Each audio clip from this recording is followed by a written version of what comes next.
Loki! The young boy lifted up his eyes towards his mother, who kneeled in front of him. He turned around, trying to hide his tears welling up in his big green eyes. She smiled tenderly and sat next to the trunk of the tree behind which he had hidden. Loki, sweetie, she repeated. He kept his back turned to her, angrily wiping his tears while she watched him with a soft gaze. Loki, look at me, she said gently. She could have touched him or taken him in her arms, but they both knew the little boy had to be the one to turn around and cuddle against her.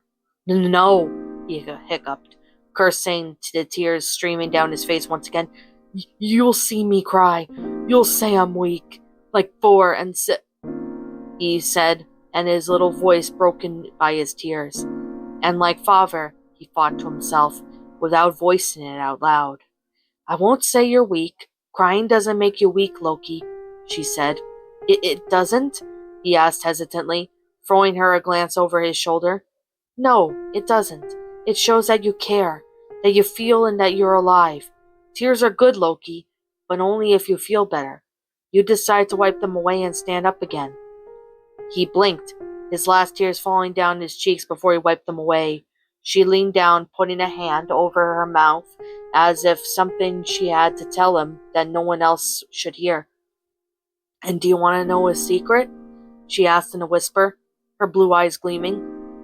He nodded fervently, turning completely towards her as she leaned towards his ear. Your brother is crying right now, she murmured. He is? Loki exclaimed, mouth hanging open in shock at the thought of his brother, so strong and tall, crying. Yes, he's worried about you. He thinks he said something he shouldn't have, she answered with a little smile. The child got up after a moment, worry and guilt on his face, and he put his hands on his hips. Ford can't cry. He is the future king. I'll go tell him that crying is good, but only if he stands up again. And if only it's away from everyone's gazes, the people can't see their future king crying. Am I right, Mother? He asked, looking up at her to make sure he had understood the lesson right. You're right, Loki. Go see your brother, she said with a little nod. His smile was so big it made his green eyes sparkle as he ran off to find his brother. He is nothing like his father and brother. The unfamiliar voice broke the warm memory, destroying the peace feeling around the prince's heart. Loki stopped breathing, knowing that those memories were nightmares that he decided to haunt him now that his wounds had been open and bleeding, gushing blood. When you're feeling afraid or sad, remember that you have your brother beside you. Brothers protect you. Frigga's soothing voice said. He is such a failure. Images, memories, and voices kept resonating in his head, flashing behind his eyes, too fast to be clearly seen, but fast enough to remind him of all those times Thor had beaten him during training, and Loki ate sand. All those people who whispered behind his back, thinking he wouldn't hear them. All of those times Odin stared at him, but with one his blue eye, so vivid and so full of disappointment. I shall make you proud, father.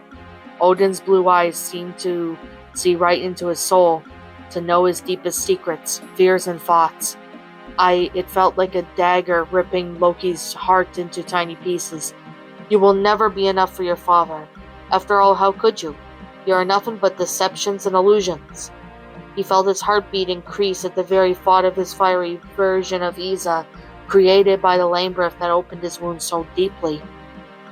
His father's eye flickered until he saw the new pale face of All-Father in Odin's sleep.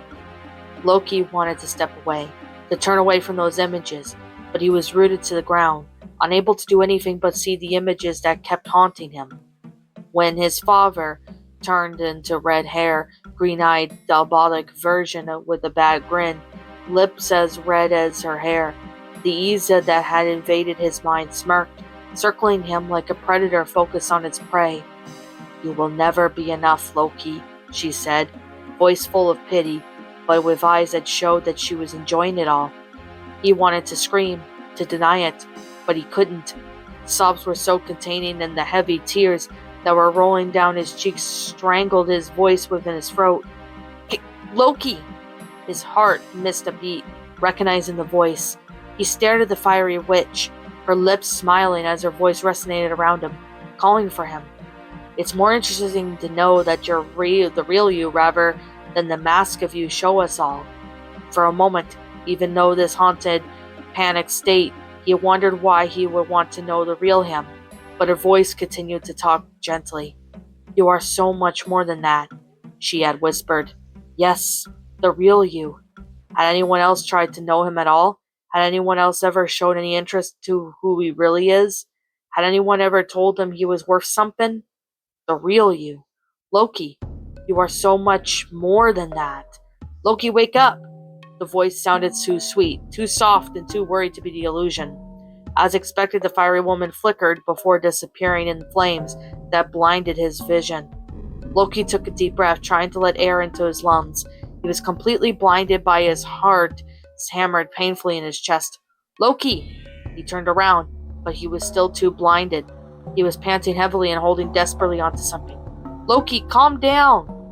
He forced himself to take a deep breath, but he was too panicked, and it took him long minutes of soothing words to whisper to him to finally calm down enough and breathe calmly and lessen the terrorized beating of his heart. Shh, I'm here.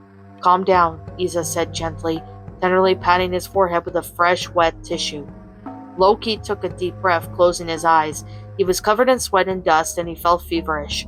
He couldn't say if it was from exhaustion, panic, or his nightmares, but the fresh touch was calming and the words are soothing. He wanted to sleep again, but he was scared of having more visions and haunting memories, so he opened his eyes and looked up at Isa. His heart skipped a beat, but he ignored it. He had his head resting on her lap, using the wet tissue softly. She kept talking softly, her green eyes so warm compared to the red witch's. When he saw he was looking at her, she smiled, her rosy lips as delicate as a rosebud. Loki, how are you? She asked softly. Loki swallowed, realizing that he had been staring at her. His eyes widened, a strange warm feeling bubbling inside him. He tried to ignore it, but it was almost impossible. His memories from what had happened after getting lost in the labyrinth came back, and the last thing he remembered was Isa's voice. The real Isa, not the witchy illusion, calling him for him and saving him. She had saved him, not just from the labyrinth's magic, but from his nightmares too.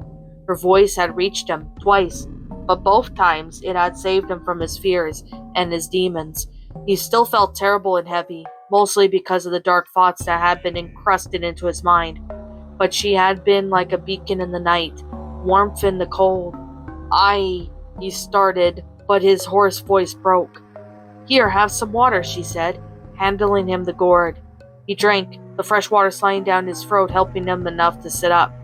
His eyes lowered to his hand, entwined with Isa's, and he finally realized that he had been holding on to.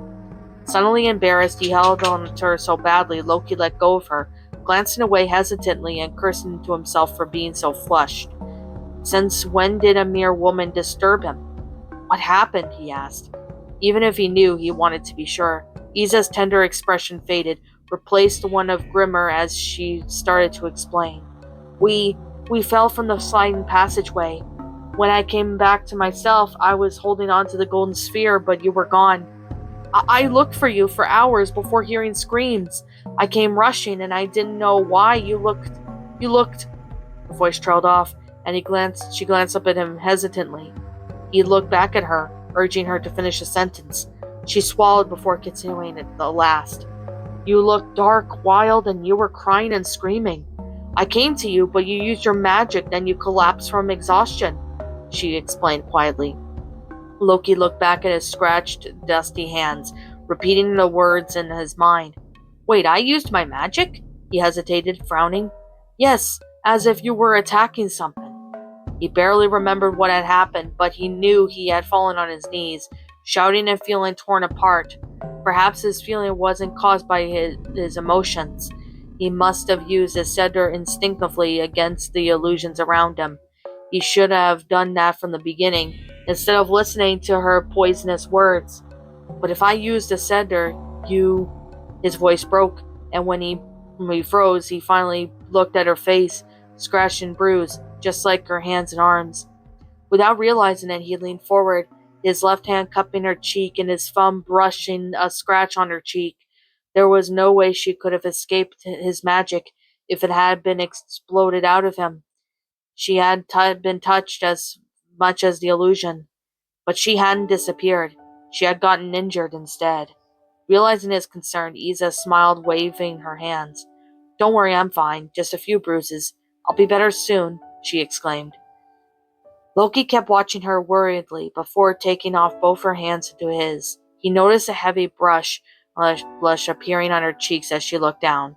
Suddenly focused on the ground, he kissed her hands, his eyes not leaving her face, bruised and scratched, all because she came running to him when he was uncontrollable.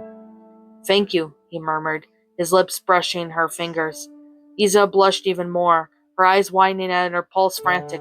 Loki smiled at the effect it had on her, pleased with himself and feeling much better since his waking. "You're welcome," she whispered, her voice barely high enough to be heard. If he didn't feel so weak and distressed, he could have chuckled at her expression. He let go of her hands and moved away instead. "Where's the golden sphere? How long have I been unconscious?" he asked. Isa showed him the golden thread and the magic from the little orb obviously protecting them. They were still in Lambeth, where he had collapsed. "You were out for several hours, but I can't tell you how long exactly, and the sphere has been protecting us, just like it did while guiding me towards you," she explained. "We should keep moving and get out of this place as soon as possible," Loki said, his voice and body tense at the very idea of going through the same kind of hardships another time. He suddenly got up, grunting from the painful muscles in his entire body. He shook his clothes before picking up the golden sphere and observing it. It was more powerful than he had initially thought if it led Isa to him, and she didn't have any nightmarish visions like he did. He looked down at the kneeling girl, her eyes still fixated on him silently, lips slightly parted. "What?" he asked, raising an eyebrow. She seemed to hesitate before asking what she had been wondering for hours. "Will you not talk?" she asked in a little voice. "Talk? About what?" Loki snickered, but his heart clenched, knowing exactly what she was talking about. "About what happened to you. It must have been so terrible, considering how you—" Isa hesitated, and he threw her a sharp look, warning her to silence. "Considering how you lost control," she murmured. Loki looked at her ahead, trying to ignore the cold, hard feeling in his heart. "Let's get out of here first," he said, his voice harsher than he intended to. Isa flinched at his tone and nodded quickly. She got up and followed him, guided in the dark in the labyrinth by the golden warm light of the sphere. As they slowly made their way out to the intense silence, Loki thought about everything that had happened since he left Asgard, mostly about his time in the labyrinth. He had seen his worst fears come to life, being lost in his place and feeling of dying, his family dead, his own reflections as a monster, his worst and most beautiful memories blending in the dreadful mix, a fiery witch taking the features of his desire, revenge and giving him dark, cold thoughts and feelings. The worst wasn't anything what illusionary Isa had said. It was knowing that she had been right. For a moment, Loki felt like he could kill his parents and brother just for making him feel rejected his whole life. He had snapped out of it, but even after getting out of his labyrinth, this crossway and ending his mission, he would have to still remember it. All those haunting, terrible visions, this good feeling of the revenge and hatred warping at his heart, turning dark and hard. He hated that. He hated a feeling like that, especially towards his family, and guilt only added to all this. But he could never forget any of it. It would haunt him forever. Not forever, only until I get rid of this feeling by finally letting go of that hatred against everyone who ever hurt me. No, Loki would not fall into this. He would never betray his family or hurt them in any way. It was the labyrinth's magic still haunting him. He wouldn't give in for the wrong desire. But not all desire is wrong, he thought, glancing at Isa by his side. He observed her for a moment, remembering how she had saved him. Normally he would feel ashamed knowing that she had seen him at his lowest, weakest, unable to do anything but cry and scream in his rage and sadness. but the only thing he could think of was that she had saved him and brought him warmth and light when his heart was turning to ice and ashes. Sensing eyes on her, Isa looked back at him blushing, looked away while Loki kept his gaze on her, devouring her soul. Loki had never felt this way with anyone, and he suddenly realized that everything in his labyrinth hadn't only been darkness and bad things. He had met, perhaps, the one person who ever showed interest in him, caring deeply enough to look out for him and stay by his side when he had injured her. Loki frowned at his thoughts, his fingers instinctively trying to grasp hers. He wanted to hold her hand just like he had in his sleep after waking up. He wanted to feel this warmth again. He stopped walking, seeing some sort of faraway light in the cave next to him. Intrigued by this dark blue color and the light that gave it away despite the darkness of the crossway, he frowned and walked closer. He walked slowly, his daggers in hand, ready to be thrown if a monster were to attack him. He was trembling in fear, but advanced anyway. Loki stepped underneath the low entrance. His daggers fell from his fingers, clicking on the ground as the sound resonated all around him, echoing in the hollow beatings of his heart. His eyes widened as he took in a deep breath out of panic and fear, the feelings clenching around his heart painfully. He gasped and wanted to take a step backwards to escape from this place, but his feet couldn't move. He was in the most frightening and most magnificent place he had ever given the chance to see. All around him, when the walls should have surrounded him, there was nothing but infinite universe. The blue of the night sky was even darker than all the times Loki had seen it. He recognized several stars and constellations of the beauty of the universe. Surrounding him was the obvious. It made him feel cold, little and scared. He felt sadness and despair invading him, making his gut and stomach clench icily. His heart was beating, and his sound of his pulsing blood resonated from his entire body as he stared into the infinity and emptiness. It didn't make any sense. There was no way he could be standing in the middle of the universe. When he had stepped into his cave, he was walking on solid ground. His daggers had fallen onto it.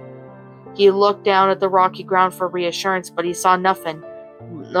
Nothing more infinite universe and dangerous-looking stars under his feet. No, Loki. He stopped breathing at the sound of his father's voice. Suddenly he felt like he was falling. His entire body strangely lightened as it fell forward towards the stars, towards death. He saw the swirling light of destruction. There was a deep black hole in the middle, and he was falling right towards it. He was falling towards his death, and there was nothing he could do he wanted to do. Suddenly his whole body was falling and twirling towards death.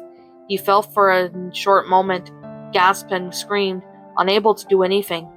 The stars were shining behind his eyelids when he stumbled and fell on his knees, the rocky ground hitting his skin sharply, even though his clothes. Loki, wake up! The voice resonated in his head until he looked up and saw darkness. He wasn't falling into the universe anymore. The walls of the crossways seemed so heavy, as if they were falling onto him and crushing him. Feeling lost and panicked, he looked around until he felt warm hands grabbing his cheeks and turning his head sharply. Loki! He stared at Isa for a long moment. She had kneeled in front of him, taking his face into her hands and staring into his eyes. Her face was so twisted with worry that her emerald eyes were bright with concern and panic. Loki's breath came in short pants and trembled while she stared at him, not knowing what to say or do. She opened her mouth to talk, but he suddenly grabbed her hands and she froze, staring at him with shock while he struggled to breathe, tears welling in his green eyes. Loki? Isa hesitated, calling to him in a low voice. Loki looked down, his black hair falling messily around his face, hiding his expression of pain. He closed his eyes tightly, trying to forget about the tears burning his eyelids. He kept opening his mouth desperately to keep some air in his lungs, but it was useless. He couldn't breathe anymore. Air itself was strangling him. He grabbed Isa's shoulders and she kept calling to him, but he couldn't hear the words. The only voice he could hear was his father's voice during this strange vision. No, Loki. You will never be enough, Loki. His eyes opened once again, staring at the dusty ground under his knees. He felt his limbs felt weak and heavy, as if he were being crushed under Majorni.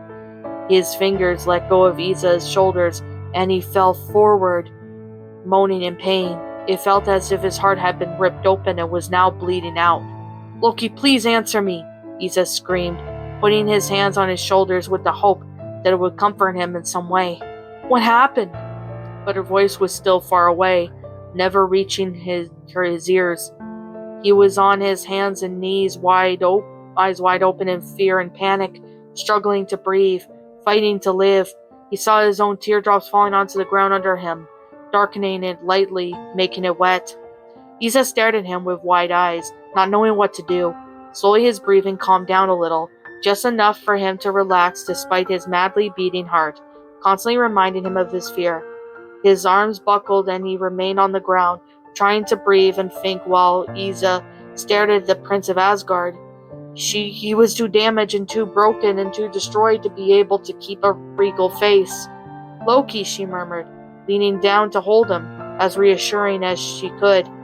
He closed his eyes, her voice finally reaching him again, despite the cold thoughts that kept haunting him. "I'm here, Loki," she whispered. He didn't react, only stayed still, remembering his vision of falling towards a black hole of infinite space, irrelevant and weak, falling like a god no one believed in anymore, or an angel who had betrayed his family and got his wings cut. For a moment he had been known what falling really was. After what he could do for been long minutes or infinite hours, Loki moved slightly, making the young woman start to straighten up. She observed him worriedly as he rose, sitting on the ground and looking at the little lost. His eyes looked right in front of him, but it was as if he were seeing nothing. His body was stiff and distant. Isa reached her hand to touch his arm, but her fingers trembled as she brought her hand back. The prince didn't even notice her hesitation, an attempt at comfort. "Are you all right, Loki?" she asked with a shaky voice. He heard her, but he didn't answer, closing his eyes for a moment before sighing. "Do you not want to talk about?" "No," he cut her off sharply. She swallowed, and he must have realized how harsh he had sounded because she turned back towards her, another sigh leaving his lips. "Excuse me, I just don't understand what's happening to me," he murmured in a hard voice. She seemed to hesitate before opening her mouth. "I'm pretty sure you just had a panic attack." She hesitated. Loki stared at her for a long time, lips parted in shock with incomprehension.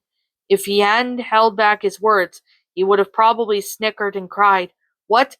or would have given the entire speech about the irrelevance of ridiculousness of every idea of him, Loki, Prince of Asgard, god and lies and mischief, having a panic attack. Instead, he rolled his eyes and snorted, shaking his head slightly. "This is ridiculous," he said, putting a hand through his hair, trying to hide his still trembling fingers. He slicked back his head once again, before standing up on shaky legs. He hesitated and struggled enough for Isa to notice it. Her lips tightened in worry, but stood tall above her. "Come on, we need to move," he ordered, leaning down to take the golden sphere in his hands. "Are you sure you'll be all right?" she asked, standing up as well. "Yes, let's move forward," Loki said, already advancing. His steps were uneasy and unfocused at first, the young woman observing him closely, but he finally took a deep breath and found his pace. A part of him was feeling dreadful and ashamed for breaking down, having a panic attack, as Isa had said, in front of a lowly subject like her. But every time he was starting to think that he could be ashamed, the blooming warmth in his chest reminded him that she had been there for him. She had saved him, in many ways and many times already. He was grateful to her, but mostly he was grateful for her for being there for him, and not having to be him alone for seeing him, the real him. "I'm sorry," he finally said, breaking the heavy silence between them. Isa just stared at him, not understanding what he had meant until he turned around to face her again. "It won't happen again," he said, trying to keep his princely composure. She observed him for a long moment before smiling, her eyes amused as they were sad. "Loki, I'll be there for you. If you need me, I promise." She smiled a little more at him and took his hand. squeezing it lightly. He felt warmth of her fingers slipping through his, and then taking over his entire body. A strange feeling of peace settling in his heart. "Why would you do that for me?" he asked, furrowing his brows in confusion. She seemed to hesitate, confused by his question. She then flushed before answering, glancing around in embarrassment. Because I care for you?" she murmured, biting her lower lip. "I guess," at a whisper. Their eyes met, watery green eyes against emerald, both shining in tears, emotions, and the golden light of the sphere around them. Loki suddenly moved smoothly. He cupped her cheek and leaned forward, his gaze not leaving hers for a second. Neither of them had the time to breathe. Before his lips met hers, his heart exploded in his chest, hot blood running through his veins. He stayed for a moment to take in the fragrance of her taste, enjoying the excited palpitations of their hearts, his heart hammering against his in the chest and hers, pulsing through his light touch. The kiss was soft but burning. It was quick and intense, so intense that they had to pull away to breathe and stared at each other's eyes. They both looked confused and both shaken up what just happened, but they couldn't regret any of it. Loki's lips opened slightly, eager to talk or kiss her again, but he couldn't tell. But suddenly her eyes looked over his shoulders and she gasped, "Look!" He was so surprised by her sudden cry that it took a moment to react that she had escaped. He turned around, fearing for another monster, but his eyes whitened slightly and he started to run after Isa as they advanced towards the light. Loki was still shaken from the nightmarish visions and dreams he had had in the labyrinth, this terrible feeling of falling towards his end. The way Isa had saved him, took care of him before reassuring him as he felt more broken and lost than ever. Everything that happened in the labyrinth, the good and the bad, it would have haunted him forever. His heart would never beat the same way. He would never be able to forget all those feelings and emotions that were still lit up by this crossway. The legends did say that the crossway holds the darkest parts of the universe, that your only way out is to get lost and die. Loki did see the darkest parts of the universe. He did get lost and died a little because he would never be the same. He would have never imagined that the darkness he'd get lost would be in his own heart. They ran towards the light as fast as they could to escape the nightmarish place as soon as possible. A vivid gust of wind almost made them fall to their feet as they were blinded by the blue sky and bright sunlight. They blinked, taking in the fresh air and breathing deeply while their vision was adjusted. Once they were able to see clearly, they looked around and stopped breathing. They were just surrounded by mountains partly covered in deep green forests. The river was flowing down the valley, mostly, but they saw a huge city carved directly from the rock of the mountain, just like the huge massive fortress above their faraway city. Utgard, Loki breathed, his heart beating excitedly as they watched for their destination from afar. He had no idea how long they had stayed in the crossway, but if it wasn't for any Asgardian armory or any traces of battle, which was a good sign, it probably meant that his deadline hadn't arrived yet, and he would have to find out that day as soon as possible, to know how long he still had. Utgard was in view. His mission and his nightmares were almost over. He could do it. He had to promises to do it. "I shall make you proud, father." His own voice resonated in his mind, but unlike the first days in Jotunheim, it wasn't pride and excitation that filled him. It was dread and coldness. What's up, my pretties? It's the Lion Queen here. I want to appreciate you all for tuning into this video, and I do appreciate you guys supporting my video by giving this video likes and stuff. If you really enjoyed this video, be sure to leave a like, comment and subscribe if you're new, ring the bell for notifications to when I upload so that way you guys will get updated for whenever I upload. If you want to follow me on Twitter or DeviantArt, feel free to leave a follow on those if you are interested in following me on those socials. If you want to support my backup channel, known as Miss Dark Shigo, feel free to subscribe to it, as a link to that will also be in the About page section. And with that being said, and that being the case, thank you so much for watching, my pretties, and as always, stay pretty.